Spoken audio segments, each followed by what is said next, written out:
Ladies and gentlemen, good day and welcome to Global Health Medanta Limited Q1 FY24 earnings conference call hosted by JM Financial. As a reminder, all participant lines will be in the listen-only mode and there will be an opportunity for you to ask questions after the presentation concludes. Should you need assistance during this conference call, please signal an operator by pressing star then 0 on your touchtone phone. Please note that this conference is being recorded. I now hand the conference over to Ms. Cinderella Carvalho from JM Financial. Thank you and over to you, ma'am. Thanks, Neerav. Good afternoon, everyone. I, Cinderella Carvalho, on behalf of JM Financial, welcome you all on the Q1 FY24 earnings ConCall of Global Health Limited, Medanta. At the outset, I thank the management of Global Health Limited for giving us this opportunity to host the call and looking forward to have an insightful interaction on a strong earnings performance. Today from the management team, we have with us Dr. Naresh Trehan, Chairman and Managing Director, Mr. Pankaj Sahni, Group CEO and Director, Mr. Sanjeev Kumar, Group Chief Financial Officer, Mr. Ravi Gothal, Head Investor Relations. I now hand over the call to the management for their opening remark. Okay. So good afternoon to all of you and welcome to Medanta's Q1 F24 earnings call. As you are aware, the results were published yesterday and there has been a very strong operational and financial performance during the quarter. The details of which, of course, Mr. Pankaj Sahni, our Group CEO, will give you later. But in the meantime, I will walk you through some of the things. And as you will notice that our performance of the Q1 24 is on the back of delivering the highest quality of medical care and with highest ethics. And Medanta continues to replicate this model as we go across other parts of the geography.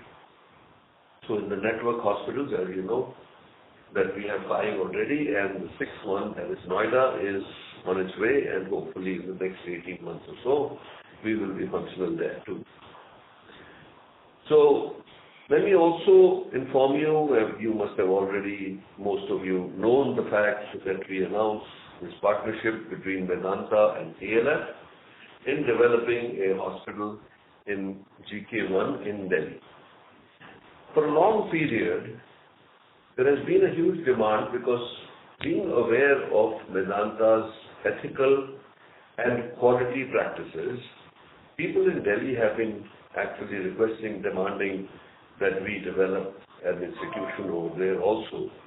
So we actually welcome this partnership, that is Medanta DLF, to start work on this hospital, which will be a 400 plus bed hospital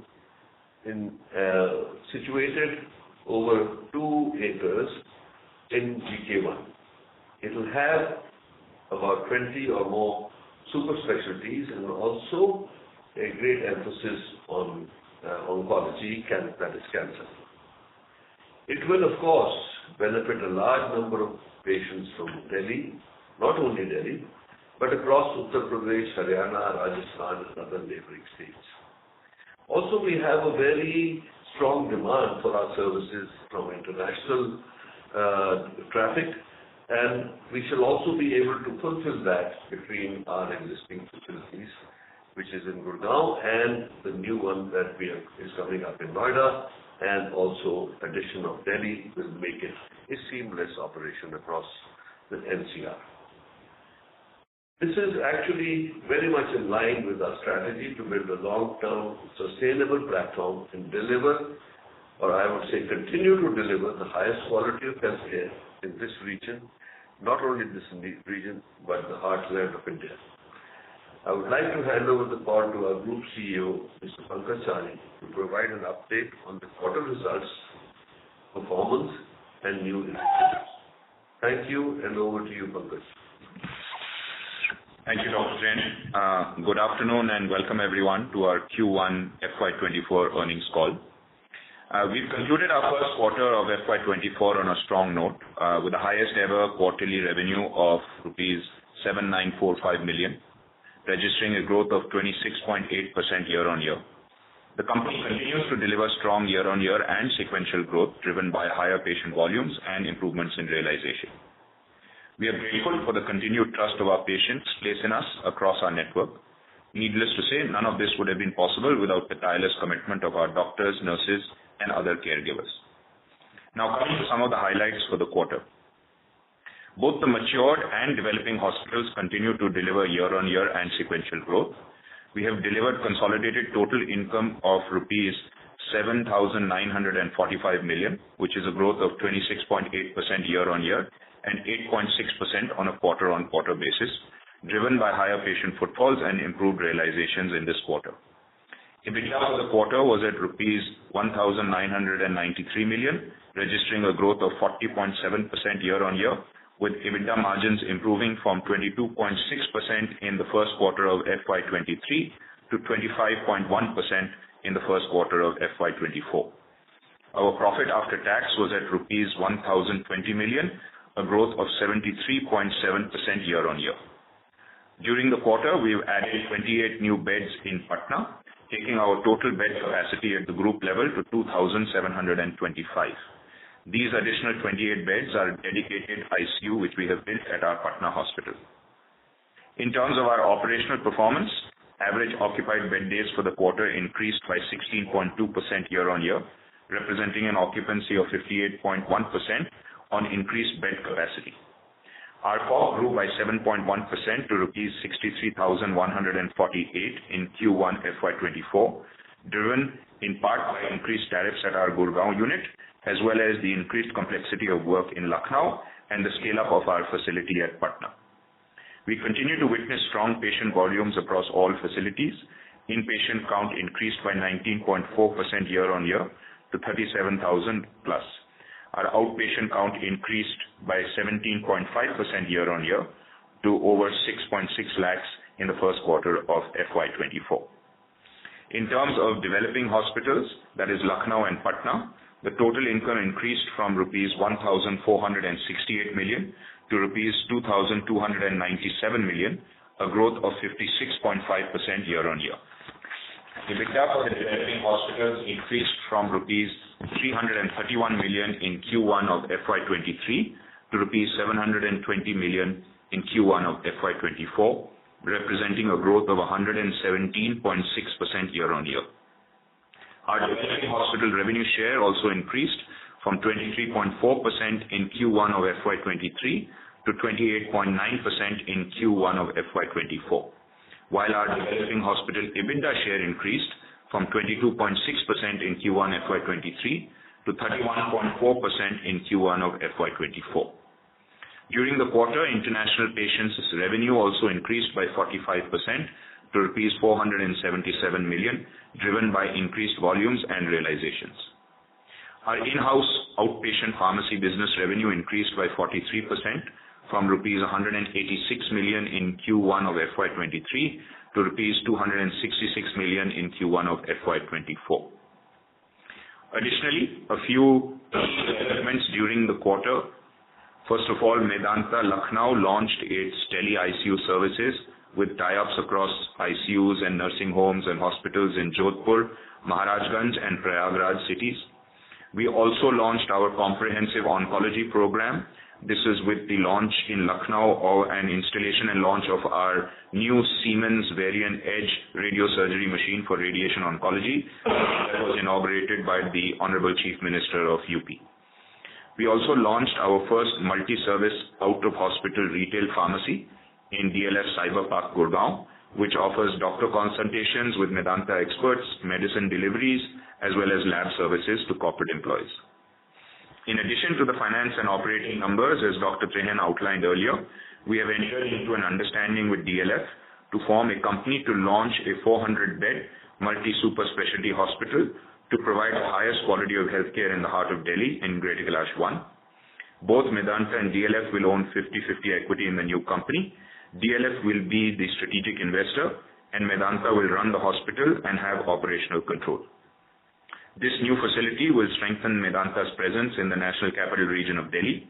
Medanta already operates Gurgaon facility there as well as our upcoming Noida facility, and we believe that the Gurgaon, Noida and Delhi facilities collectively will integrate in a seamless manner to be able to link our 1,391-bed flagship hospital in Gurgaon, our 550-bed hospital in Noida, and the new 400-bed hospital in Delhi to deliver the same high-quality, seamless care across the entire NCR region.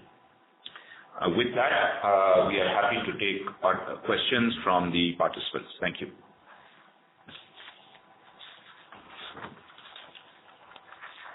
Thank you very much. We'll now begin the question and answer session. Anyone who wishes to ask a question may press star and one on their touchtone telephone. If you wish to remove yourself from the question queue, you may press star and two. Participants are requested to use handsets while asking a question. Ladies and gentlemen, we'll wait for a moment while the question queue assembles.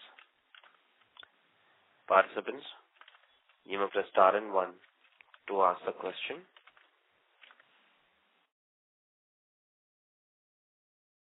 First question is from the line of Bino from Elara Capital. Please go ahead. Hi, good afternoon. Just a couple of quick questions. Regarding this DLF joint venture, what's the timeline for the beds to come up? So we anticipate that like with any other hospital, it will probably take us somewhere in the 3 to 4 year time frame. Obviously, we need to get all the various approvals initially, and then typically it takes about 3 years to construct. So 3 to 4 years is what we anticipate. Is there a land already in the JV? Land on and building? I'm sorry, could you repeat that question? It wasn't very clear. Is there land where? Is the land already identified and acquired by the JV? Okay, so the land has already been identified. The JV is not necessarily going to be acquiring the land. It will most probably be a leasing or a rental construct. But yes, the land has been identified. As Dr. Trehan had mentioned earlier, it's about 2 acres of land. Okay, got it. Second question, in your P&L, there is an item called loss on impairment of financial assets. What does that refer to? Let me just hand over to Sanjeev to take that. Yeah. So actually, normal impairment is actually more about the provision for doubtful debts, which has increased in this quarter, as the total debtors haven't really increased by almost 50 crores. And largely out of that, almost 30 crores is on account of the state government dues, and almost 12 crores is on account of TPA. So some of the collections which are from the government side have been slower, and we have provided for provision for doubtful debts, which has increased in this quarter. That's what it really represents. Understood. Sorry, just one follow-up question on the DLF deal. So the investment into building the structure and the hospital, would that be borne half-half by DLF and Medanta? Yes, that is right. That's right. Okay. Thank you very much. Thank you. Participants, you may press star and one to ask the question. Next question is from the line of Bansi Desai from JP Morgan. Please go ahead. Yeah, hi. Thanks for the opportunity. So just on this expansion which is announced, sir, if you look at the Delhi NCR landscape, optically, Delhi seems to have slightly lower bed density. But when we hear about, peers and large private players, your competition, all of them seem to have aggressive plans of expansion into this market. So looking at that, how do you, what prompted you to basically, look at this market and how confident you are of, this capacity getting absorbed as you ramp up this facility? Okay, let me take that in a couple of ways. First of all, to mention or to reiterate rather what Dr. Trehan had mentioned, given that we already operate a large 1,300 plus bed facility in Gurgaon, which is very close to the South Delhi area, we already had a very strong brand presence, brand equity in the region. And in fact, we run a clinic in not too far from this location in South Delhi. And there has been for many years a demand for us to open out facilities there.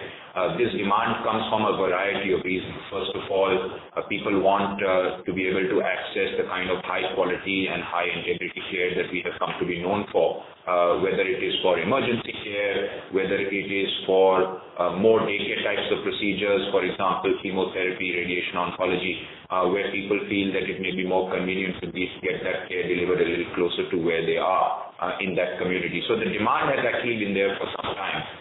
We also have a number of clinicians who have practiced in that area for many, many years before they joined us. So we do have a good sense of confidence in the demand that we will receive from this region. The second point is that when you look at our plans in the NCR region, we already plan to open up a Noida facility, which will be 550 beds in Sector 50 in Noida. So if you literally look at the line drawn from the Gurgaon facility to the Noida facility, in fact, if you actually just drive that road, you will find that this new site comes almost bang in the middle of that road, really connecting the two sites. So it allows us to create a strong network effect across the three sites. And given our full-time and a kind of model of care that we deliver, we do believe that we will be able to develop significant synergies, both in terms of clinical as well as operational, across these three facilities across the NCR region. So that is how we thought that this was a good opportunity. We have, of course, been engaging with DLF for some time on this. We have strong relationships with them as well. And so this is not something which is new and just suddenly coming out of the blue. The other thing is that, Medanta has always tried to focusing on making sure that we put our head down and deliver the care that we're known for and deliver the kind of operational excellence that we stand for, and not overly worry too much about what is happening on the left and the right. And I think that if we do that, we have seen across our units that the patient community responds in a positive manner, and our intent is to continue to adopt this approach. Okay, this is helpful. And my second question is on if you can throw some color on, how our Patna unit has done. We know it has broken even last year, but how has been the performance in this quarter? Sure. So let me give you a little bit of context just before I jump into that, right? One is that we've maintained consistently, for the last couple of quarters and earnings calls, that Patna is still very much in a ramp-up phase. And while we have been able to deliver EBITDA break-even in the last financial year and continue to show very strong financial performance in this quarter, I just also want to highlight that we continue to add in clinicians. We are continuing to build out that area. In fact, medical equipment is in the process of getting commissioned. New beds capacity is in the process of getting added. So it is still not really in a stable state, so to speak. So I want you to be sure that whenever you look at the financial performance of Patna, you keep this in the back of your mind. That being said, our performance in Patna has been fairly strong. We have increased our revenue performance approximately about 20% when you look at it on a quarter-on-quarter basis, which is Q4 23 to Q1 24. We also see significant improvement in EBITDA levels.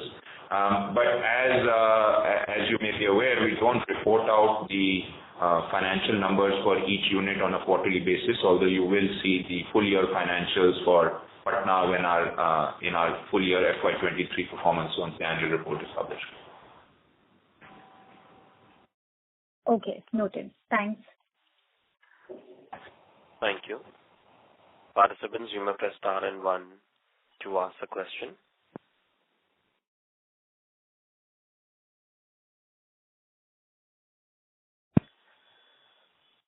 Next question is from the line of Cinderella. Please go ahead.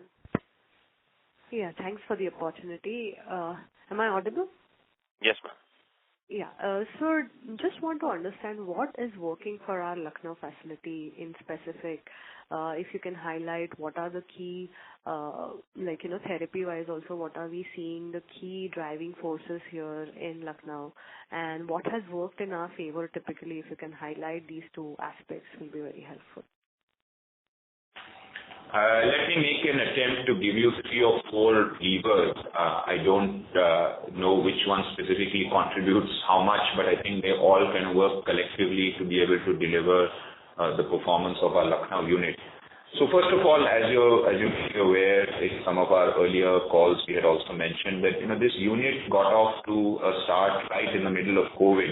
And I think at that point in time, we were able to demonstrate to the community in Lucknow and to the community in UP that we were standing firm to be able to deliver this kind of high quality care in a very challenging environment right in the middle of the COVID pandemic. We started this facility literally a few months before the lockdown was announced, and right through COVID, we were able to stand firm with the community, not only in terms of delivering care to COVID patients, but also to deliver the much needed care to patients in other diseases, because COVID doesn't stop cancer from increasing, COVID doesn't stop heart disease from happening. So we were able to bring that balance in and that care to the community. The second aspect is we were fortunate to be able to get very highly accomplished, highly skilled clinicians and care providers in Lucknow from across the Lucknow and UP region, but also people coming in from other areas. We had doctors moving there from Delhi, we had doctors moving there from other parts of the country. And so we were able to assemble a very, very highly capable, highly accomplished team. And that is evident if you study over the last several months the kind of quality and complexity of work that they have been doing, whether it is neurosurgery, whether it is cardiac surgery, whether it is complex, minimally invasive cardiac interventions. We've also got a exceptionally talented cancer team there that is not only in the medical oncology or the radiation oncology field, but also surgical oncologists who super specialize in a particular disease or a particular organ for treatment. So we've been able to build out that team. In fact, in the last quarter, we have also, as I mentioned earlier, inaugurated our radiation oncology services with the new Siemens Varian Edge machine, which is only the second installation in the entire country and the first installation of this new model for this highly sensitive and highly precision radiation oncology machine. So with that, we now have the complete suite of cancer services. So we expect that the cancer work should also grow as we build that out over that area. So I think really it's been a combination of these 3-4 factors. And then lastly, what I would say is that we've been able to do this because we maintain the same standards in our Lucknow or even in our other units as we have in our Gurgaon unit, the same standards, the same ethical practices. Structurally, we have the same models in terms of full-time doctor employment, in terms of the way in which we think about quality, think about standards. And so that has translated into a very positive response from the patient community. And let's not also forget that, and this is of course one of the reasons for choosing Lucknow and UP to start with, let's not forget we are dealing with a state with a population of over 22 crores. So there is absolutely nothing, at least in the private space for sure, of this caliber and this scale in the entire state. And so therefore we have become the destination of choice for complex healthcare. Thanks for that, Pankaj. And any color on you see the scope for enhancing further capacity in Lucknow from what we have already announced? Do you see the need for that? So as you may be aware, in our investor presentation, we highlight that we are currently about 600 beds in our Lucknow facility. That facility itself is expected to scale up to about 950 beds on the current infrastructure. In fact, this build-out of that is already underway with respect to further fitting out some of the additional wards and beds in the existing facility. Our first target will be to complete out the 950 beds before we actually consider a second facility in Lucknow. Although given UP is such a big state, I do absolutely feel that there is a need for a lot more healthcare in that area, and especially a lot more healthcare of a higher standard and a higher quality. This is my last one, and I'll fall back in the queue. Can you help us understand the Gurgaon outperformance this quarter? What worked for us in Gurgaon specifically? So in Gurgaon, again, as we had mentioned in our full year report, we had been focusing on what we call strengthening of the core and really building out additional capabilities in terms of bringing in some additional clinicians. We've added things like a new surgical robot for robotic surgery, brought in a new super specialists in terms of oncology, cardiology, respiratory and internal medicine, some leading clinicians, well-respected, well-known clinicians from the community have been brought in. So we kind of continue to double down our efforts on bringing in this talent and building out. We've also added in a new service, which is our women and child service, which we didn't have in Gurgaon. That has come in and that is starting to perform well now. We've completed a number of deliveries, so that's a happy occasion for our hospital. But I think overall, we've also been looking at how we can further focus in on optimization across the facility. We are also currently looking at building out a new chemo daycare unit in the building, so renovation for that is underway. In fact, about 50 or more of the census beds are actually under renovation, so they're closed for the moment. We're rebuilding out there. So really just, doing, I think, what we've always said that we stand for, which is trying to continue to bring in high quality talent and allow them to practice the highest end of medicine. And we continue to focus in on that.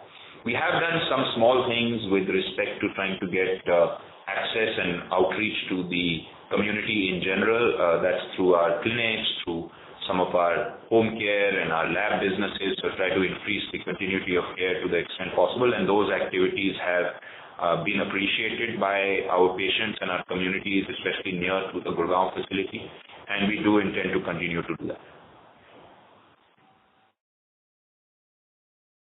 Thank you. Next question is from the line of Nikhil Mathur from HDFC Mutual Fund. Please go ahead. Yeah, hi. Good afternoon. I wanted to probe a bit more on the Delhi 400-bed hospital. If I look at this way, from this hospital in GK1 and your existing Gurgaon facility, the airport will not be very far off. I mean, I think more or less it would be equidistant. Even for the Delhi market, if you're setting up a hospital in Noida, I think Eastern Delhi could well be served by that facility. Your Southwest and West Delhi can be serviced by your Gurgaon facility. And you have land bank available in Gurgaon and you are just setting up Noida. So I'm not sure, how to look at this. That too in a setup where you are sharing economics with a JV partner. So can you just throw some more light on what's the need of this hospital in such an affluent neighborhood in Delhi, where some of your existing networks in Noida and Gurgaon could also have well taken care of, whether international or upcountry, or even for that matter, the local Delhi footfalls as well? Sure. So 3 or 4 points that we have found as the advantageous reasons for getting into Delhi. One, I will not go deep into the population and the current underserved area of Delhi, especially given the huge growth that is happening there. So, when you look at all the bed density ratios, etc., despite what people talk about in Delhi, they're still pretty low for covering that population. So there's still a huge demand-supply gap in Delhi. The second thing is that if you look at this facility, it's about over 30 kilometers or so from our Gurgaon facility, approximately 25 to 30 kilometers from our Noida facility. So it's almost bang equidistant between the two. And as you rightly said, when you look at the servicing of the catchment area, although we do get in Gurgaon many patients from outside NCR, when you look at the servicing of the catchment area and just in terms of a travel and a commute point of view, you will find that Gurgaon does cater a little bit more to the Southwest Delhi market, and Noida will cater a lot more to the Eastern Delhi and then, of course, parts of UP market as well. So that South Delhi, Central Delhi area does at times find it challenging, especially given, the traffic conditions in the city, to get access to the hospital on a very regular basis. Now, this becomes important given what we see as the changing trend in healthcare. So if you look over the years, of course, barring COVID, you will see that the average length of stay continues to reduce in our Medanta facilities. And part of that reason is because more and more work is moving into a daycare nature. So whether I said before, whether it is chemotherapy daycare, whether it is radiation oncology, patients from Delhi do find it at times inconvenient to travel an hour and a half in the car to get to their care. And so they have actually been demanding, and we see that in our Delhi clinic, they have been demanding access to, this kind of standard of care closer to where they live. The other important point, of course, is emergency care. So again, there's been a lot of demand for us to open up, especially cardiac emergencies, stroke, etc., in and around Delhi. And I think the feeling is obviously that there is a pull for the brand. There is a pull for the quality of medicine and the ethics of medicine that we practice. And so these are some of the reasons that we feel that this makes sense to us. In fact, one may argue that Delhi just being so big and continuing to grow, there are opportunities even beyond South Delhi and in other micro geographies of Delhi. So I think it's important to understand Delhi and this region operates very much in a micro market kind of way. And we believe that this will be a very big boom. The other thing is that, when you look at the complexity and the nature of care that we deliver, many of our patients come in with highly complex issues, many times multi-organ issues. So there is a opportunity to service these patients from a continuity of care point of view across units in a seamless manner. So just to give an example, you may have a patient who comes in with a GI surgical issue, but lives in Delhi and they come in for a elective procedure, but they actually already have a cardiac issue or they already have some other comorbidity which requires more continuous monitoring. They now feel that they can get that kind of seamless care of the standard that Medanta is famous for, closer to their home and across the network. So this is what we found and this is the demand really from our patient population. So we believe it will be highly profitable, highly successful, and most importantly, much needed for the patient community. Right. Sir, if I may just harp a bit more on this. What you are saying makes a very strong business case, and I think that's what it is looking like today. But if I fast forward 3-4 years, in not just 5-6 kilometers away, you have such massive expansion happening in Saket by one of your large competitors.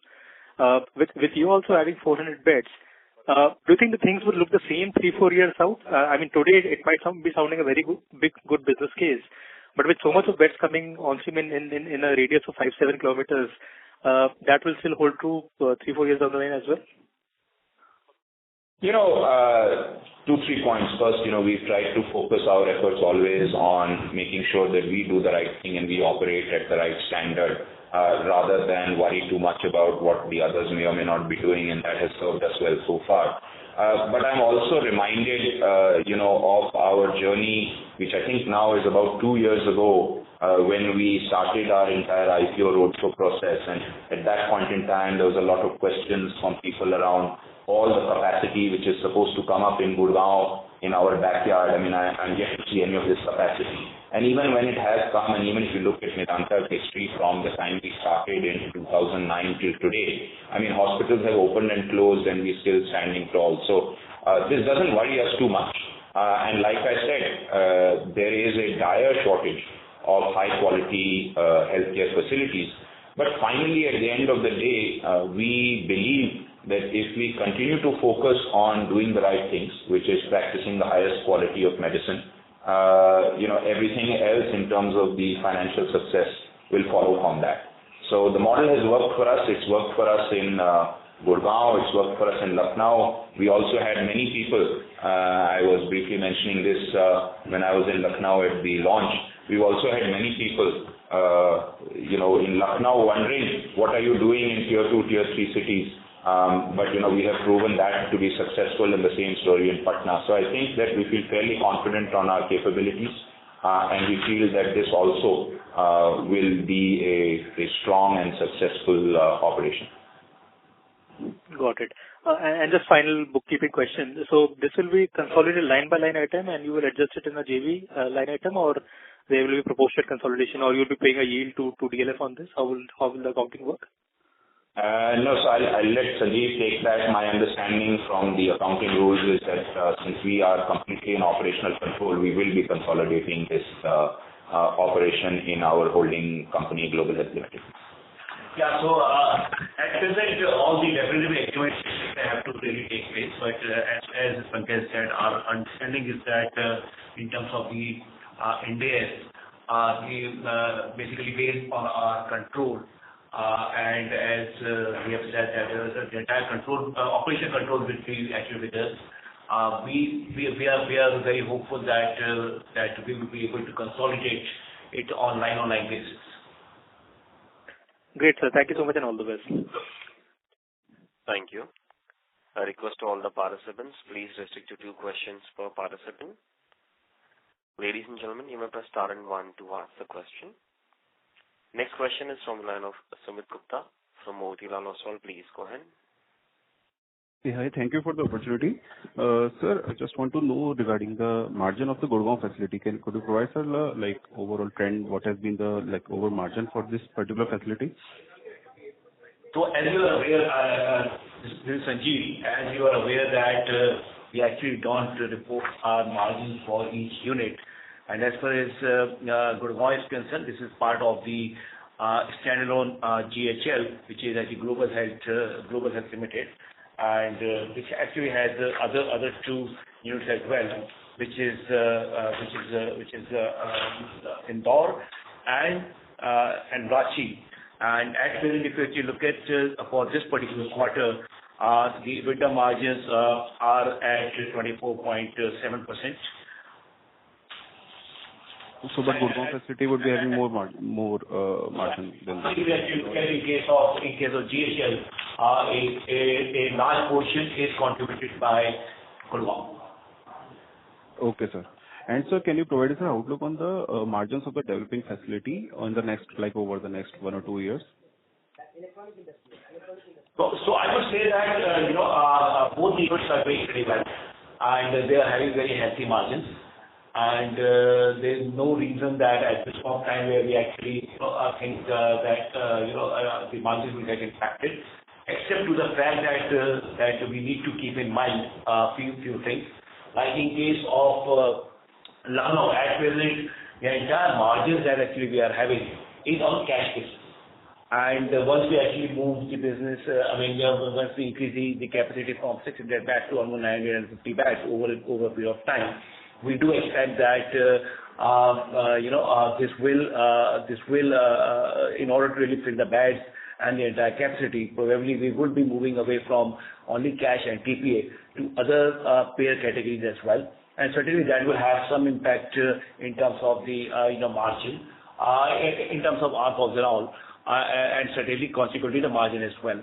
Secondly, we also need to keep in mind that in case of Patna, at present, again, business is largely from cash and TPA.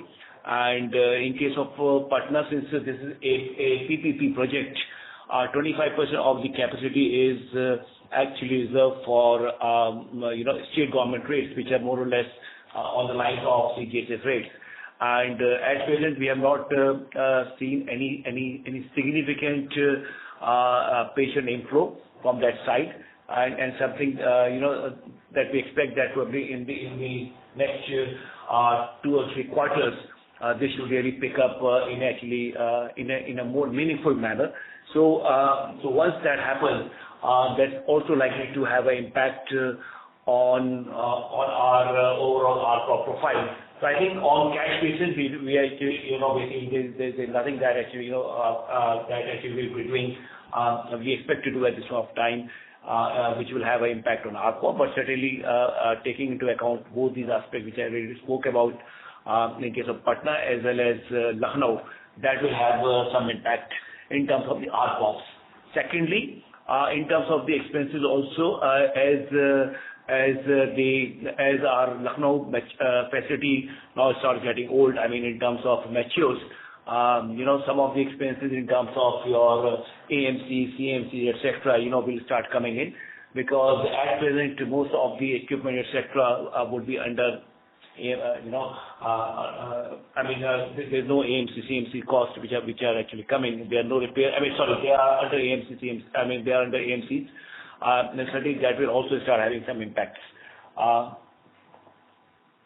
And I think some of the things which actually we actually must keep in mind that both these units, as actually those are getting matured, although some of these expenses will actually go up, but the fixed costs which are there in terms of manpower, in terms of the other expenses, facility expenses, etc., those we will be able to apportion it over a large capacity of actually patients.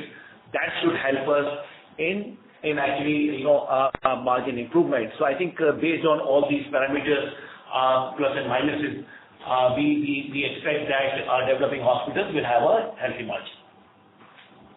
Okay, sir. And so regarding CGHS payment, so was there any price revision taken by the government, or was there any contract change? Can you just repeat the question? I'm sorry, I missed the first part. So regarding the CGHS patient contracts, so was there any price revision which was undertaken? Yeah, so CGHS announced a price increase a couple of months ago. So that price increase has of course translated into whatever is the standardized rates for CGHS. Those are applicable typically across the country, as well as some of the public sector undertakings which use those rates. So that of course has led to beneficial revenue or tariff upliftment for the hospitals and for the industry in general. But I just want to point out, if you see in our investor presentation as well, we have a significantly lower share of CGHS and scheme business. About 85% of our business continues to be consistently quarter-over-quarter cash and PPA. So while it has benefited us, keep in mind that it's only for about, I think, about 10-12% of the overall. Okay, sir. So one more regarding the industry point of view, just wanted to understand about it. The majority of the hospital chains are focusing on Delhi NCR market. So why not they are focusing majorly on the west area, like Western India, like Rajasthan or Gujarat. So just wanted to understand on that. Why is Delhi NCR the core focus area for majority of the hospitals? From an industry point of view, if you can. If you look at the industry, I'm not exactly sure whether your hypothesis is correct. I would assume actually that South India has a far higher percentage of private hospitals than North India. It is possible that some of the groups which you may be referencing may be the ones which are listed and therefore are more in the public domain in terms of communication. But if I look at the industry as a whole, I think that South India has a far higher density of hospital beds and also of private hospital beds.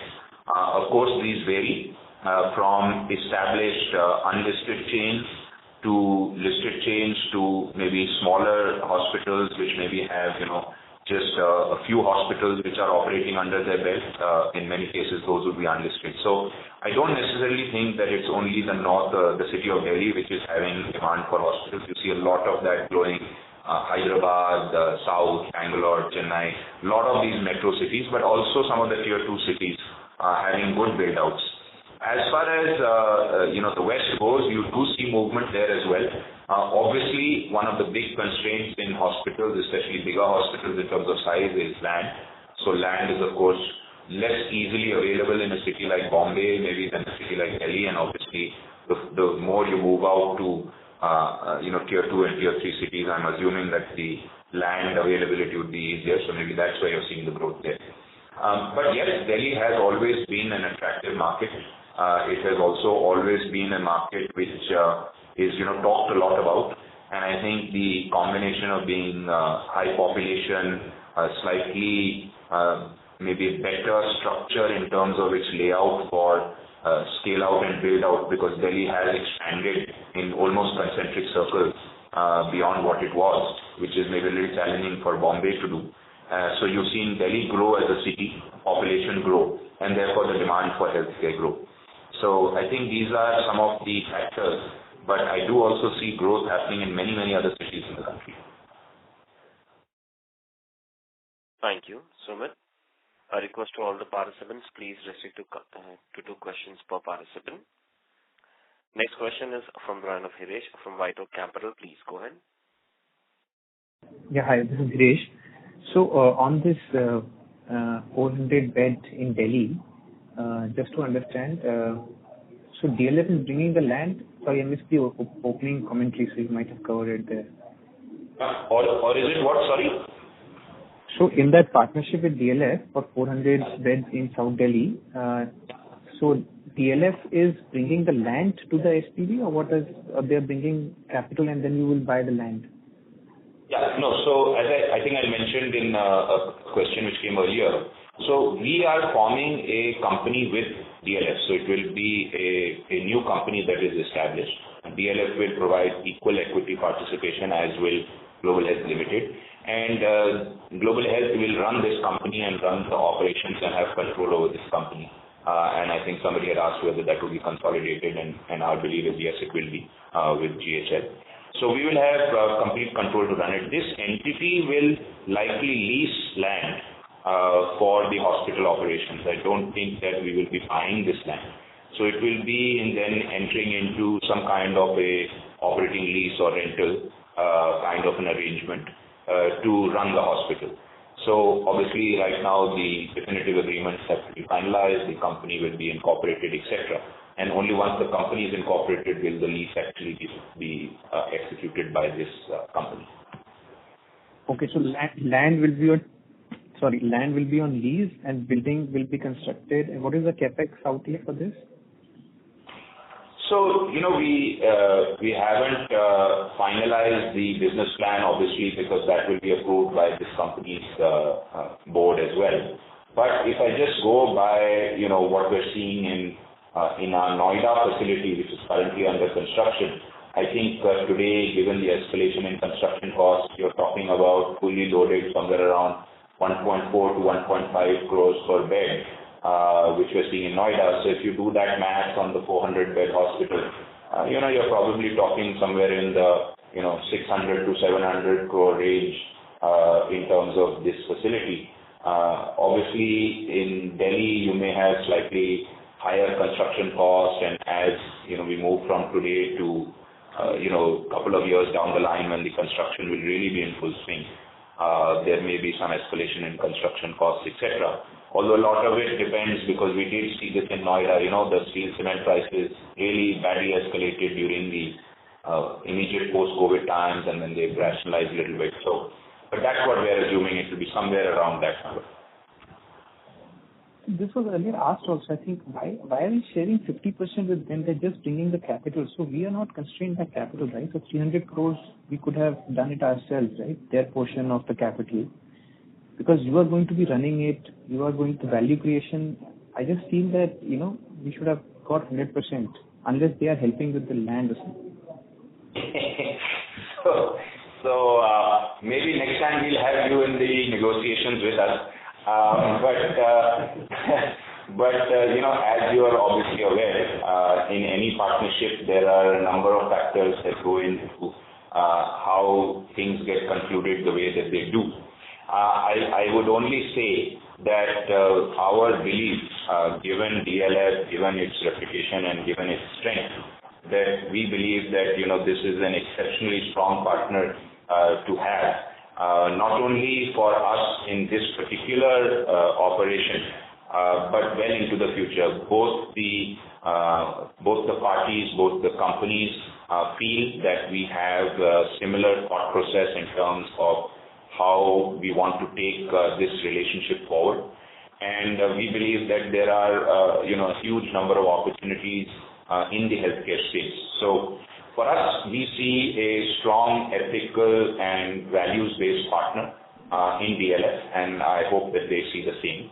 And, that is why we believe that this partnership is not something that we are looking at as a single transaction, but as a longer-term successful partnership for many, many years to come. Understood. Thank you. Thank you for taking my question. Thank you. A request to all the participants, please restrict to 2 questions per participant. Next question is from the line of Alankar from Kotak Securities. Please go ahead. Hi, thank you for the opportunity. So first question, how many beds are we planning to add in Lucknow in this fiscal? I think if you look at our investor presentation, and I think we had mentioned it in the year-end one also, it will be about 150 beds. We've actually already triggered the construction for almost 4 or 5 floors because of the way in which the building is. So just the interior fit out is done. And then depending on as the demand scales up, currently we are planning out 3 floors, which is I believe just short of 150 beds. And then it little bit depends on how quickly the demand scales and what is the minimum optimal number of beds to construct one at a time. So in that case, Pankaj, you had earlier mentioned that once you cross 700 beds in Lucknow, broadly that's when we will start having some scheme patients. So would it be fair to assume that by the end of the fiscal, somewhere around maybe first quarter of FY25 is when our scheme mix, the institutional patients will start coming in Lucknow? So a little early to conclude on that. I think that, as a responsible healthcare provider, we do feel that we have an obligation to service the broader community. I think right now what we see is a very, very positive response from the community. We are treating patients from across the socioeconomic strata. We are very fortunate to be able to get a good amount of support in terms of the numerous schemes that are available, not only at the state government level, whether you talk about things like the CM Relief Fund, but also other state patients who come in. So there are opportunities for us to serve across the spectrum. I think that we will take this on a, almost like on a contract by contract basis. So there are certain number of PSUs that may be operate in a certain way. There may be certain number of patients that we bring in at slightly different tariffs, which may not necessarily be scheme tariffs, but maybe, a little bit somewhere in the middle, or there's some combinations of those. So there are many opportunities for us to look at this. So I don't think it's definitive that I cross a certain bed number and then I, turn or switch on and off. I think this is an evolution as things change, as we are able to serve. And, we also are cognizant of the fact that we should be affordable. So one of the things that we have not yet done is taken a tariff increase in Lucknow at all, really, since we started the hospital. And at present, at least, we haven't really made any plans to do that. So I think when you look at the overall payer mix and you look at the overall tariff and revenue structure, it's a far more nuanced approach, and one that we evaluate almost on a quarterly or monthly basis. But I don't think that there is a goal in mind to say once this happens then we'll do that. What I did articulate earlier was that when we reach this number of 700, 750, you kind of are able to then fully utilize the baseline infrastructure. And thereafter, the build-out typically is dependent on what services are more in demand. So I think I had mentioned it in the last call that sometimes you may over-index in cardiac, or sometimes you may over-index in cancer. In the case of Lucknow, certain specialties which we didn't anticipate having a very high demand have started demanding more beds. So these are all the ways in which we kind of decide how to build out. So that is really where we go. So we have a certain set of specialties and infrastructure in mind till about 750 beds, and thereafter I think it is linked a little bit to how the demand plays out. Fair enough, that's clear. My second question is, at present, how many beds are being reserved for the EWS patients in Gurgaon? So, our lease requires us to keep about 5% of the beds available for EWS patients.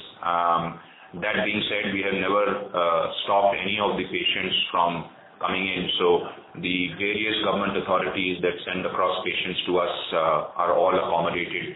And we have also never yet received, that many number of patients either. So as and when they are sent across, we are treating them fully. And in fact, if you walk around the hospital, you would not be able to tell which patient in which ward is EWS, because we don't have any dedicated ward. They all get treated in exactly the same way as any other patient. Thank you. And maybe one final question, if I may. Just wanted to understand the reasons behind this delay in the PPP inflow in Patna. I assume that it's already started, but you said that it would kind of ramp up over the next few quarters. So how quickly should we expect the intake to be? What's causing the delay? Any inputs there would be really helpful. Thank you. So some of the reasons for this delay, I think, are just, kind of operational and tactical challenges that the authorities may have had.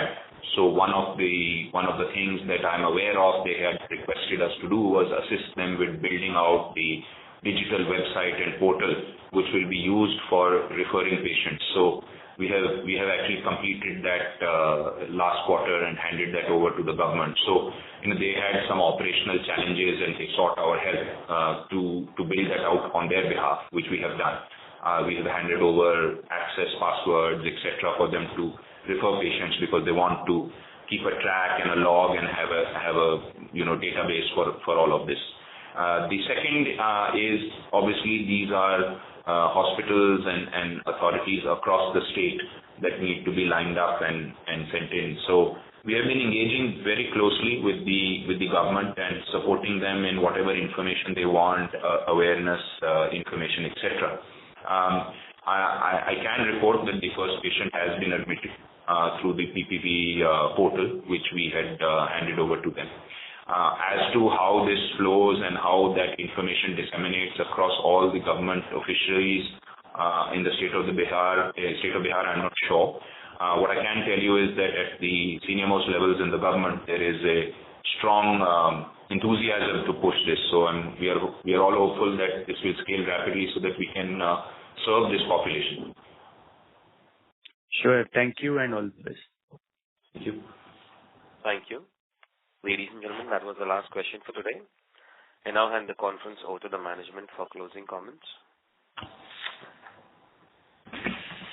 Thank you. So just to conclude on this quarter, let me take a minute to say that while we are very happy and pleased with the financial performance of the first quarter of 24, we do continue to focus in on the things that we believe matter, with looking at a slightly longer term perspective on ensuring that we build out the right capacity in the right manner with the right standard, as well as operate that capacity with the right ethics and the right focus on delivering high quality care. And so while we are pleased with our quarterly performance and continue to focus on driving that on a daily basis, we do look at this slightly more holistically and in the long run, and we hope that all the participants appreciate that this business is slightly different from many other industries, and we continue to ensure that we focus on doing the right thing, practicing the right kind and right quality of medicine, and believe that the results of that will speak for themselves, both in terms of the reputation as well as the financial performance. Thank you very much for listening and for your support. Thank you very much. On behalf of JM Financial, that concludes this conference. Thank you for joining us. You may now disconnect your lines. Thank you.